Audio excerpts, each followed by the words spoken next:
Hi, Rajiv Sharma from myetutors.com, जहां IIT JEE NEET CBSE chemistry के साथ associated fundamental concepts of problem solving techniques के episodes मैं आपके लिए लेके आता हूं। और www.myetutors.com पे आप एक्सेस करके केमिस्ट्री के क्लास 11th और क्लास 12th के कोर्सेज को देख सकते हैं। और उसमें आपको क्या मिलेगा? उसमें आपको पीडीएफ प्रैक्टिस मटेरियल मिलेगा, ऑनलाइन सब्जेक्टिव टेस्ट मिलेंगे, ऑनलाइन ऑब्जेक्टिव टेस्ट मिलेंगे, नोट्स मिलेंगे और उसके साथ जो है प्रैक्टिस मटेरियल मिलेगा मॉक टेस्ट की तरह से, जिसको आप इन सबको प्रैक्टिस करके आप अपने केमिस्ट्री के लेवल को और ज्यादा बढ़ा सकते हैं। और ये जो सेकेंड एपिसोड है सॉलिड स्टेट मॉड्यूल का, इस एपिसोड में मैं आपके साथ types of crystal structures discuss कर रहा हूं।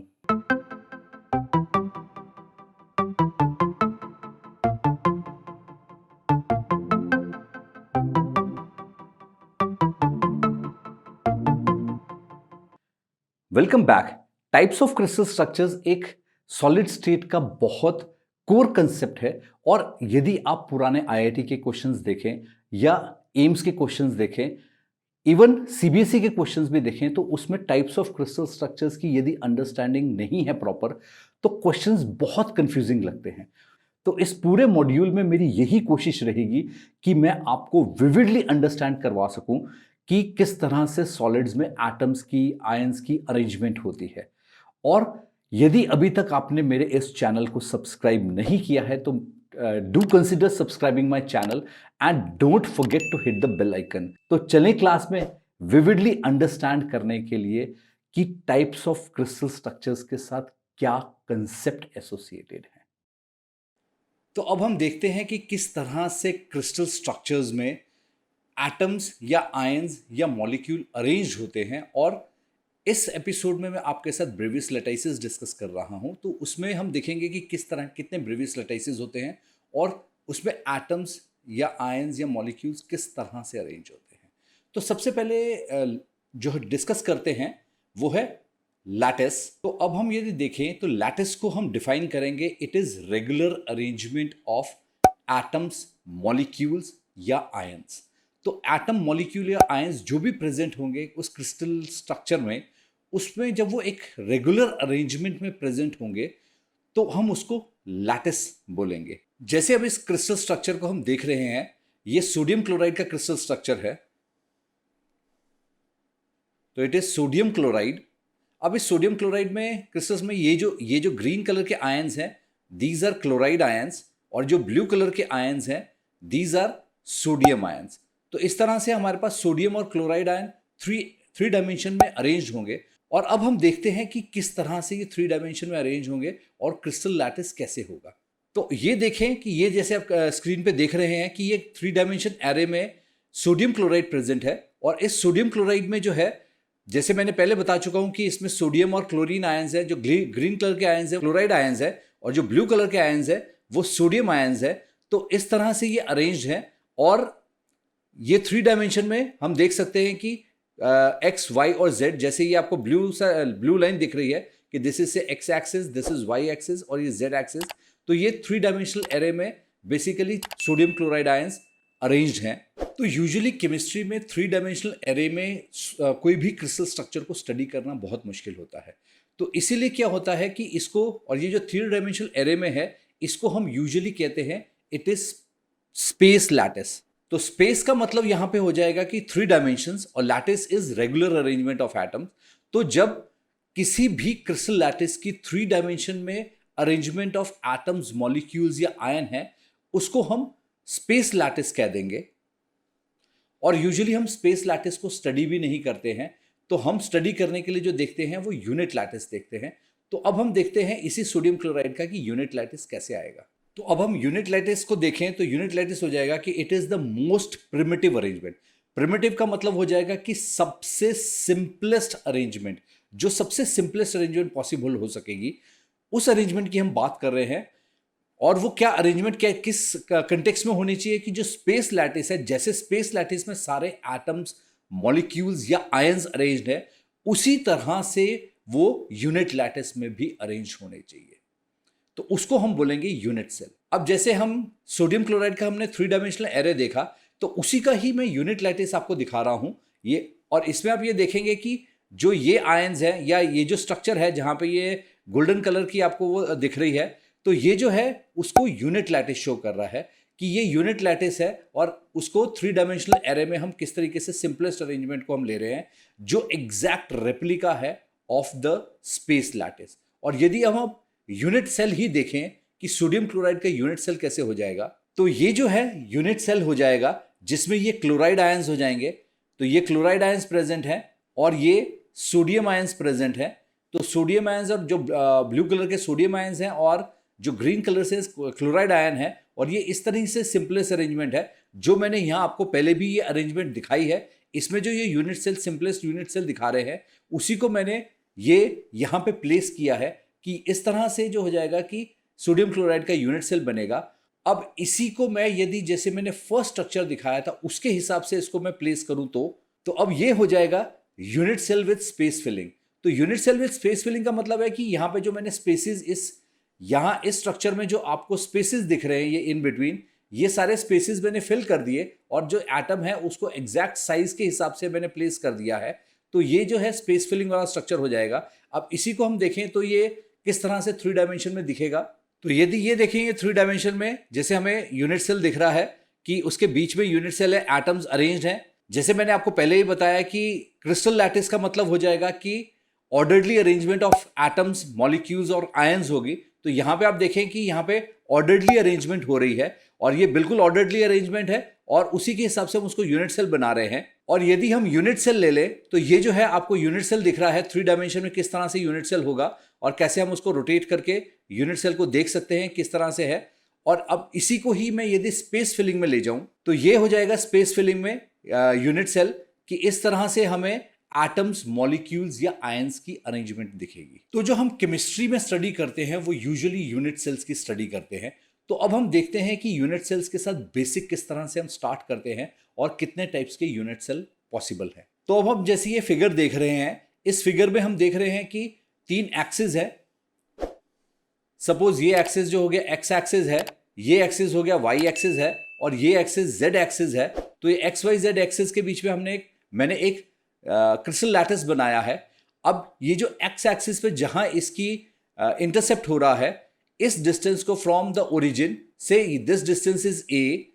अब वैसे ही वाई एक्सिस पे ओरिजिन से लेके वाई एक्सिस तक जहां पे इंटरसेप्ट हो रहा है उस डिस्टेंस को मैं बी बोल रहा हूं, और ये जो जेड एक्सिस है इस पे जो इंटरसेप्ट हो रहा है इस डिस्टेंस को मैं सी बोल रहा हूं।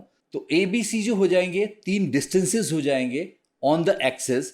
वैसे ही सिमिलरली हम देखें तो ये जो x और y के साथ जो एंगल बन रहा है, से दिस एंगल इज अल्फा, वैसे ही ये जो y और z के साथ एंगल बन रहा है, से दिस एंगल इज बीटा, और y और z एक्सिस के साथ जो एंगल बन रहा है, से this angle is gamma.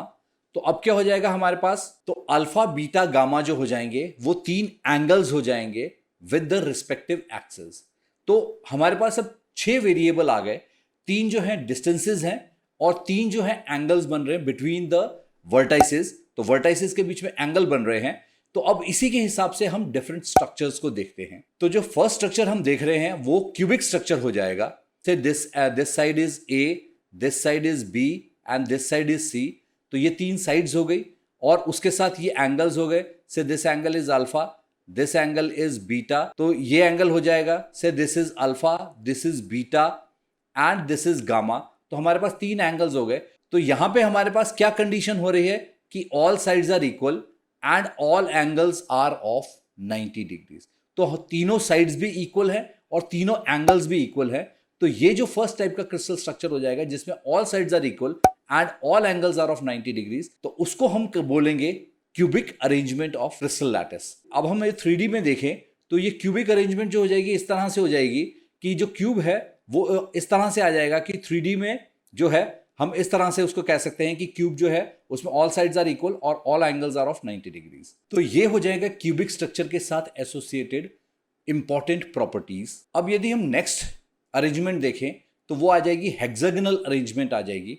Hexagonal आ जाएगी। हेक्सागोनल में ये हो जाएगा कि यदि हम इसकी प्रॉपर्टीज देखें तो यहाँ पे क्या हो जाएगा, ए और बी साइड्स इक्वल होंगी। जैसे हम इसमें देख रहे हैं ये साइड और ये साइड दोनों इक्वल हैं, पर ये वाली जो थर्ड साइड है इट इज नॉट इक्वल। तो ये जो है जैसे ये 1 नैनोमीटर डिस्टेंस है, ये 1 नैनोमीटर डिस्टेंस है और ये 1 नैनोमीटर डिस्टेंस से ज़्यादा लंबी है, तो ये एक साइड ज़्यादा होगी। तो अब हम यहाँ इसमें देखें तो ये एंगल जो है 90 का है, ये वाला एंगल 90 का है, वैसे ही ये वाला एंगल जो है ये भी 90 का है, पर ये जो थर्ड एंगल है this angle is not 90, it is 120 degrees. तो ये 120 डिग्रीज का एंगल है, बाकी जो दोनों एंगल्स हैं वो 90 के बन रहे हैं। तो इसीलिए क्या हो जाएगा कि इसको ये हेक्सागोनल स्ट्रक्चर आ जाएगा। तो हम देखें हेक्सागोनल स्ट्रक्चर जो हो जाएगा वो 3D में इस तरह से दिखेगा, और हम जब उसको रोटेट करते हैं तो वो 3D में इस तरीके से हो जाएगा कि हेक्सागोनल अरेंजमेंट हमारे को इस तरह से मिलेगी। तो अब नेक्स्ट स्ट्रक्चर हो जाएगा रोम्बोहेड्रल स्ट्रक्चर। अब रोम्बोहेड्रल स्ट्रक्चर में जो हो जाएगा तीनों साइड्स इक्वल हैं, जैसे यहाँ आप देख रहे हैं कि this side and this side, all three sides are equal, और इसमें alpha beta gamma are not equal to 90 and are less than 120 degrees. तो ये तीनों के एंगल्स जो हैं 90 के इक्वल नहीं है और 90 120 से लेस हैं। जब इस तरह से स्ट्रक्चर बनेगा तो उसको हम रोम्बोहेड्रल क्रिस्टल लैटिस कहेंगे। और यदि अब हम उसको 3D में देखें तो 3D में जो हमारे को अरेंजमेंट आ जाएगी वो इस तरह से आ जाएगी कि रोम्बोहेड्रल स्ट्रक्चर जो हो जाएगा 3D में वो इस तरह से होगा। तो जो अब नेक्स्ट अरेंजमेंट हो जाएगी क्रिस्टल लैटिस में वो है टेट्राहेड्रल क्रिस्टल। तो अब यहाँ पे यदि इनके प्रॉपर्टीज देखें तो इसमें ए और बी साइड्स इक्वल हैं पर सी इक्वल नहीं है, पर तीनों एंगल जो है 90 डिग्रीज के हैं। तो ये देख रहे हैं ये और ये साइड जो है इक्वल है, पर ये जो थर्ड साइड है ये सी साइड है, ये इक्वल नहीं है। This is A, this is B, और ये सी साइड जो है it is not equal to A and B. और जो एंगल्स हैं तीनों वर्टाइसेस के बीच में जो एंगल आ रहे हैं वो 90 डिग्रीज के हो जाएंगे। तो इस तरह से ये क्यूबिक स्ट्रक्चर हो जाएगा। और इसको यदि अब हम 3D एरे में देखें तो 3D एरे में जो हो जाएगा क्रिस्टल स्ट्रक्चर इस तरह से हो जाएगा, और हम उसको उस तरह से देख सकते हैं कि किस तरह से इसको रोटेट करके कि 3D एरे में ये स्ट्रक्चर हमें किस तरीके से दिखेगा। तो अब हमारे पास नेक्स्ट जो आ जाएगा ऑर्थोरोम्बिक क्रिस्टल लैटिस आ जाएगा। तो इस ऑर्थोरोम्बिक क्रिस्टल लैटिस में क्या हो जाएगा, ए, बी और सी तीनों साइड्स इक्वल नहीं है और तीनों के एंगल्स पर 90 डिग्री के हैं। तो अब इसमें हम देखें तो यहाँ पे ये ए साइड जो है और ये बी साइड जो है, यदि बी साइड को देखें तो बी साइड छोटी है और सी साइड जो है वो लंबी है। तो उस तरह से क्या हो जाएगा कि तीनों साइड्स डिफरेंट है और पर तीनों के बीच में जो एंगल्स हैं वो 90 डिग्रीज के हैं। तो इस तरह से ऑर्थोरोम्बिक स्ट्रक्चर आ जाएगा। और यदि अब हम उसको 3D एरे में देखें तो ऑर्थोरोम्बिक स्ट्रक्चर जो इस तरीके से हो जाएगा, जिसमें तीनों साइड्स अब यहाँ पे आप देख सकते हैं ए बी साइड जो है वो यदि 1 नैनोमीटर का यहाँ डिस्टेंस है तो 1 नैनोमीटर में से कम डिस्टेंस की है, और सी साइड जो है 1 नैनोमीटर से ज़्यादा का उसका डिस्टेंस है। तो उस तरह से जब ये स्ट्रक्चर बनेगा तो हम इसको कहेंगे दिस इज ऑर्थोरोम्बिक स्ट्रक्चर। तो जैसा अब हम नेक्स्ट स्ट्रक्चर देख रहे हैं this is monoclinic. Monoclinic structure में क्या हो जाएगा कि सेम है कि ए बी सी साइड्स तीनों इक्वल नहीं होंगी, पर यहाँ अल्फा बीटा गामा जो है एंगल, अल्फा और गामा एंगल जो होगा 90 डिग्रीज के होंगे, बीटा जो है वो 90 का नहीं होगा। ये तीनों साइड्स जो हैं इक्वल नहीं है और ये तीनों साइड्स डिफरेंट है, और उसके साथ ये जो ये वाला एंगल है ये बेसिकली 90 भी नहीं है। तो इस तरह से जब ये स्ट्रक्चर बनेगा तो इसको मोनोक्लिनिक स्ट्रक्चर कह देंगे। और जब इसको हम 3D में देखते हैं तो 3D में ये इस तरह से आ जाएगा कि 3D में हम इसको रोटेट करके देखें तो रोटेशन के बाद आप देख सकते हैं कि साइड्स इक्वल नहीं है और एक एंगल भी जो उसका है इक्वल नहीं है। तो इस तरीके से ये स्ट्रक्चर हो जाएगा मोनोक्लिनिक स्ट्रक्चर। तो अब नेक्स्ट स्ट्रक्चर जो हो जाएगा वो ट्राइक्लिनिक स्ट्रक्चर हो जाएगा, जिसमें तीनों साइड्स इक्वल नहीं होंगे और तीनों एंगल्स भी 90 के नहीं होंगे। और अब इसी स्ट्रक्चर को यदि हम 3D में देखें तो अब ये जो ट्राइक्लिनिक स्ट्रक्चर हो जाएगा इसमें आप देखें तो साइड्स भी इक्वल नहीं है, एंगल भी कोई 90 के इक्वल नहीं है और कुछ भी नहीं है। तो इस तरीके से जब ये क्रिस्टल स्ट्रक्चर आएगा तो हम इसको कहेंगे ट्राइक्लिनिक स्ट्रक्चर। तो ये थे टाइप्स ऑफ क्रिस्टल स्ट्रक्चर्स के साथ एसोसिएटेड कुछ बेसिक कंसेप्ट्स। और यदि आपको किसी भी कंसेप्ट में कहीं पे भी कोई डाउट हो तो नीचे कमेंट सेक्शन में कमेंट करें and I will definitely get back on that comments. आपने यदि अभी तक मेरे इस चैनल को सब्सक्राइब नहीं किया है तो do consider subscribing my channel and don't forget to hit the bell icon. आप मुझे सोशल प्लेटफॉर्म्स पे भी फॉलो कर सकते हैं। And thanks for watching this episode.